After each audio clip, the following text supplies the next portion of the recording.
go break down Arkansas, Alabama A&M, Arkansas State, Ole Miss to begin the year. Then Memphis, Notre Dame, Tennessee, Texas A&M, Auburn, Mississippi State, LSU, Texas, Missouri. Dave, I don't know who hates Arkansas, but somebody hates Arkansas. Every single year, I feel like I'm reading a schedule that is just absolutely, yeah, we know that we're a 7-5 team. Yeah, I mean, the Notre Dame game on September 27th is in a really weird spot, isn't it? Just the fifth game of the year. It's just random. And then think about it. They get A&M at home this year. The game's at home in Fayetteville this year. For the first time since 2013? Yeah, 14? I think it was something like that. Yeah. I think they were playing in Jerry's World in 14, but you're right. I think it was 12 or 13. 20 or 13, yeah.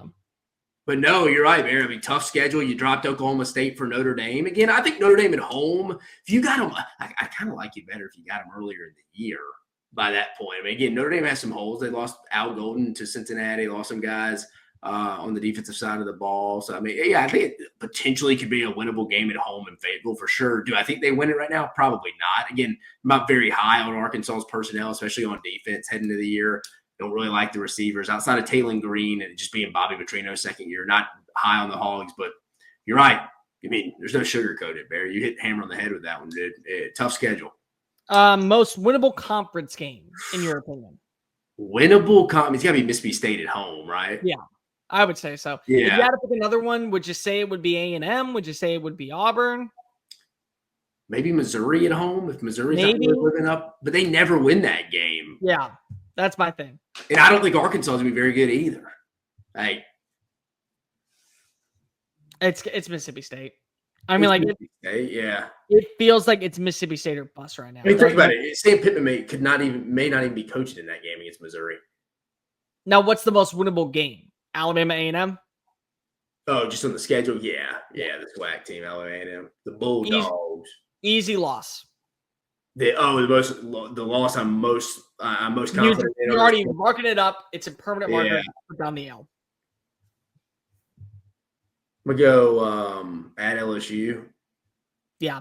I don't think they're going to be very good. LSU will be better than them. And then, dude, if they're not very good at that point, the writing's on the wall for Pittman. That team may quit. Can I just be honest and say it's going to be Missouri? Because they don't ever win that game. So at this point, why would I start believing that they will win that game?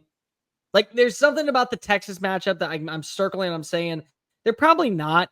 But for some reason, they beat Texas before when they came to Razorback Stadium and they were in the Big 12 Sark's first year.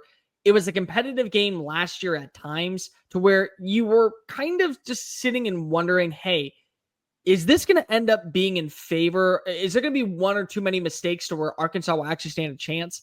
They just don't beat Missouri. Like, they just never beat Missouri. No, and I feel like that's just what I got to chalk up.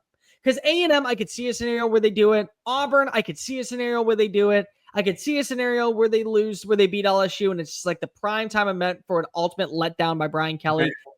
Here's the question: where does Sam Pittman have to be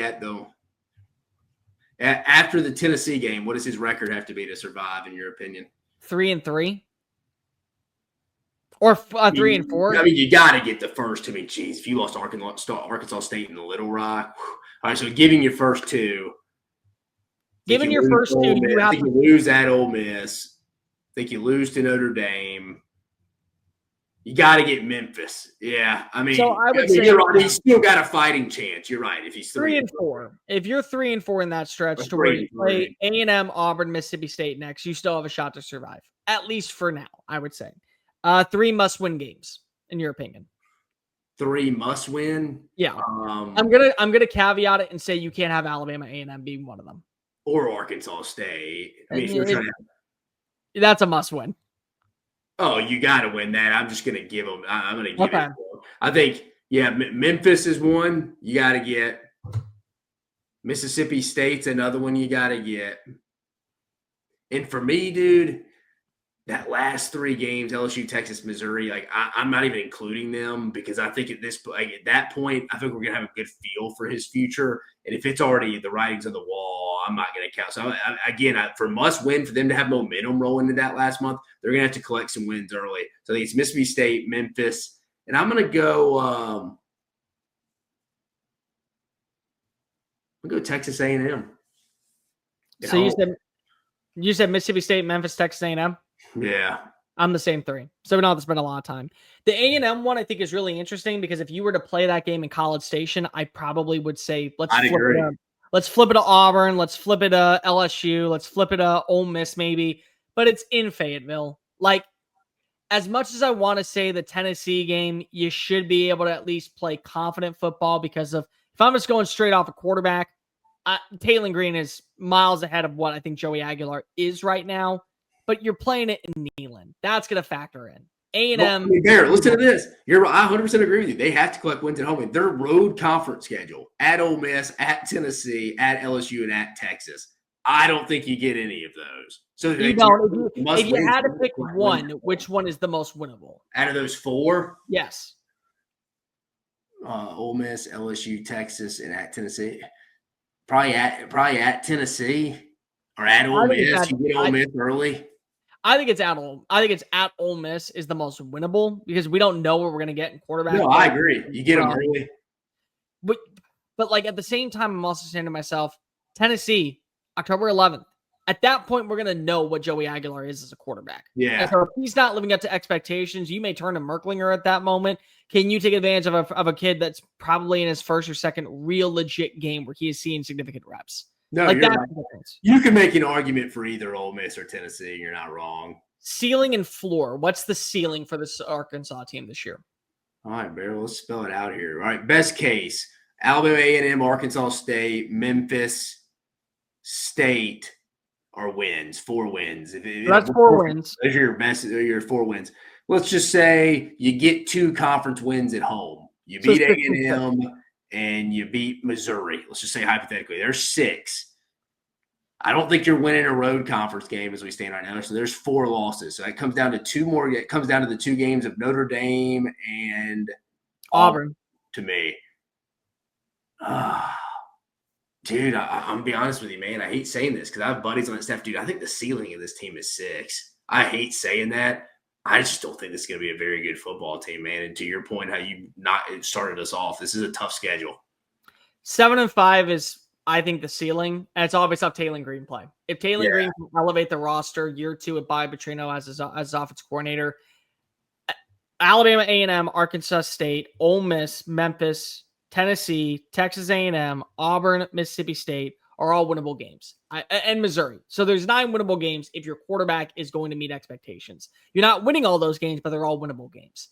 So I think 7-5 is the ceiling for this Arkansas team. I still like their defense. I like some of the additions that they brought in the portal, but you got to realize that Travis Williams also lost a lot in the back end of the secondary, which is going to maybe be a good thing because there were times that it was hit and miss, but there were also so many times where it was awful. So like there's that factor that you have to throw into it. It's Bear, defensively, the only 2 guys I like personnel-wise for them is Xavier Sorey, inside backer, transfer from Georgia, played well last year, and then Cam Ball in the defensive line. But Cam Ball's been out since January, did not participate in the spring. He's going to be out all summer. They won't get him back till fall, so he won't be working out. He won't be conditioned. I just and I love Travis Williams, but his defenses regress as the season goes on. He starts to get figured out. So, I mean, I hate saying this, but I'm just not high on the Razorbacks in 25. The floor there, that's your next question. Yeah. I'm not going to go 2. I'm in too positive a mood, so I'm going to give them 3. 3 and 9 is the floor. And I think 6 and 6 is the ceiling. I think 2 and 10 is the floor. Dude, I was trying to be nice. Dude, I mean, it wouldn't shock. I mean, Alabama, A&M, and Arkansas State, I would say they're the only guaranteed wins. Yeah. And I don't even know if one's a guarantee. If Mississippi State was early in the year, maybe. I wouldn't say guaranteed, but you'd feel a lot better. But again, to my point, what's their record rolling into November? Do you even have a head coach by the time you play Mississippi State? You may. He loses that, he's probably fired. But like, if that's his last game, then you're out of a job. But if it's not his last game, then you're stuck. And that's a problem. And that's what I hate. That's what drives me nuts with the schedule. Is that like, I want to say that 3 and 9 is possible, but you can't promise me. Right. But what I'm saying is you can't, or let me phrase that. The 3 and 9 should be the floor, but you can't sell me that somehow, after the way that you played against a 3-9 Oklahoma State team, that you would find a way to mess it up being up by 20 against Ole Miss, or being up by 10 against Memphis, or being up by 15 against Mississippi State.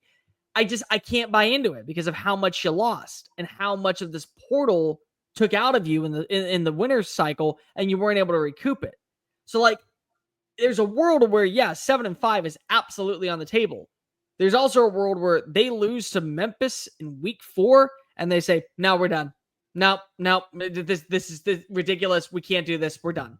And they just pack it on in for the rest of the year. No, there is that possibility. That's a realistic scenario, like you said. No, I mean, where's the bye week at in the schedule, Bear? I'm doing the dates, 27th. Oh, there it is. So it's after Notre Dame. Yeah. Before you go on the road to Tennessee. Like, what's your record after that Notre Dame game and you have a week off, kids are going home, they're hearing from everybody? Like, I mean, like you said, if you're 2-3 and you have a Memphis loss next year, people can swallow the Ole Miss and Notre Dame losses, but the Memphis loss and, God forbid, Arkansas State. But then also remember, think about it this way. That game against Mississippi State, it's a fireable game because of what happens next.